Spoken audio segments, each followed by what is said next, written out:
Hello students! In this video you will learn how to make a simple iMovie project to meet the requirements of the class.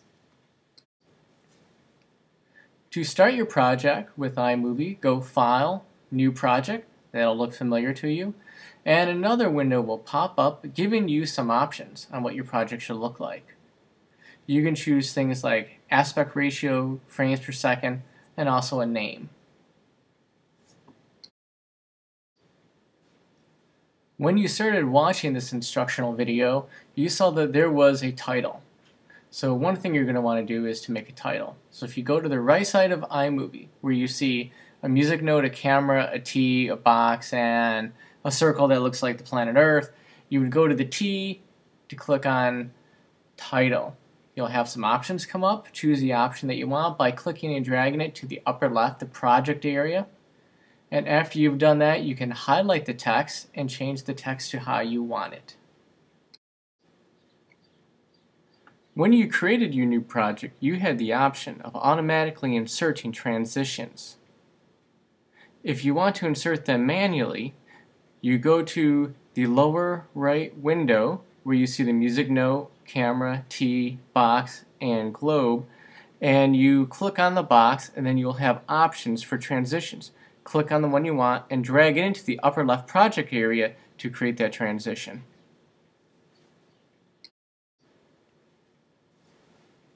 Some people prefer not to do their title slide first because maybe they want to really feel the project, see how it goes before they give it a name.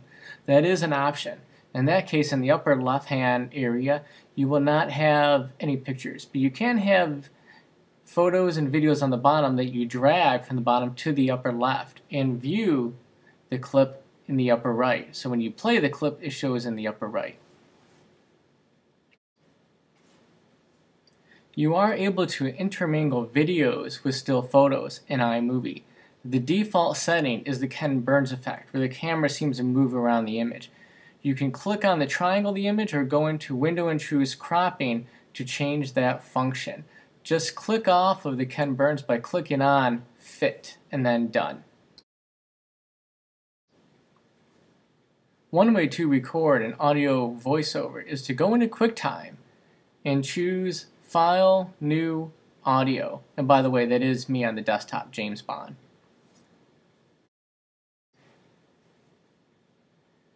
You may use the export function to export your audio file in QuickTime, or just use iMovie. iMovie has a built-in microphone function for voiceovers, just like in the middle of your window. But be careful because you never know when some ambient noise may interfere with your recording. Hey Dad, you have a minute? Uh-oh. So what do you do if you import a clip into the project section, that project library, that's too long? There's a couple ways that you can, essentially as we think of in photography, crop it out, you can clip it off. All right. So if you do that click and drag that we're so used to doing, you can make a yellow box that goes around the clip. Now, if you want to keep that part that's in the yellow box, then you're going to want to go up to Clip in the menu area, pull down, and you can choose to keep that selection. Everything outside of it gets removed. Another option is you can make the box around the parts that you want to get rid of and just hit that familiar delete key. Now let's say we want to make some other adjustments, like maybe we want to make an adjustment on a still photo. You can do an adjustment on the still photo and the transition with a precision edit. And I'm just going to show you really quickly how you get that window, you can move things around, and you can change that transition. Not that you necessarily want to. If you have automatic on, you'd have to turn it off to do it, or you could just cancel it. But it's something that you should be familiar with. So it really depends on what you want to do. I'm just going to cancel it because I just wanted to show you that really quickly. But I also want to show you some other things you can do while working with the still photographs in iMovie. So if we go to Clip Adjustment, we can choose how long this clip will appear. And this may be very handy. You may want to have a clip that runs longer, that runs longer than other ones because you have more to say about it. You can also do some different editing choices. You can choose different kind of photos. Like, I think that's kind of cool. I'm not going to make any changes, but that was kind of a neat change we saw there. I'm not recommending you always do that, but it may come in handy sometime.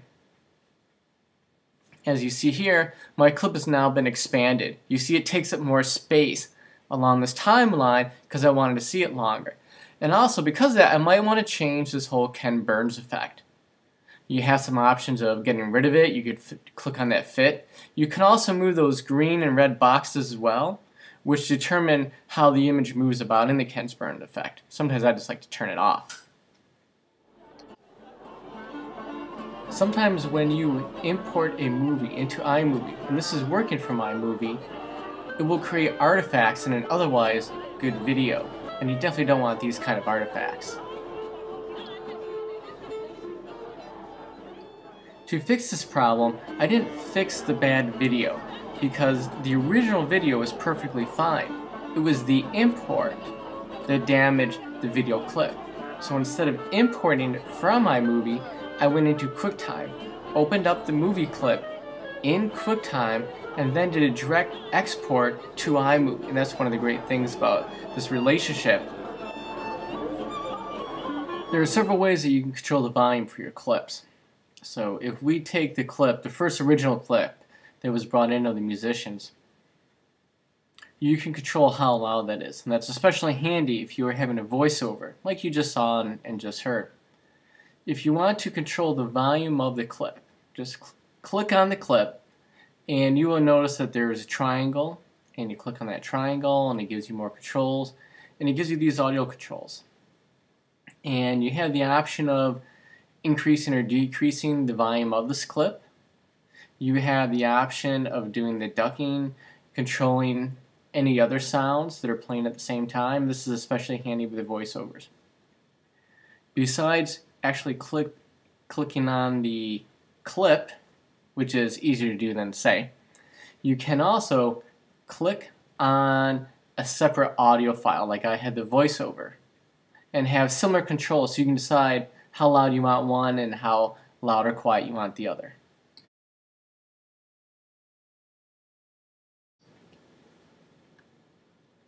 There are several things you'll have to do to finalize your project. And I say finalize because that's one of the steps.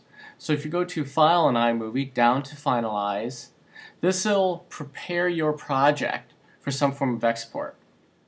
What Finalize does is, in a sense, it kind of orders all those files together so things make sense to work together as a project, because now, well, your files are much more separate. And it's just one more step to putting them together.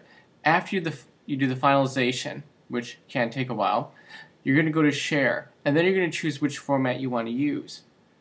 This is going to depend on the type of project you're doing, so it's not a one-size-fits-all. You should look at the instructions you have online. One option is to do two types of exports. Do a larger export, something that maybe you could burn on a DVD so that you could always watch on a TV later on, or just have as an archive. And besides doing that, you could choose something like the YouTube option. And that way it makes a smaller file, and you can also have it automatically uploaded to YouTube if you set the preferences already.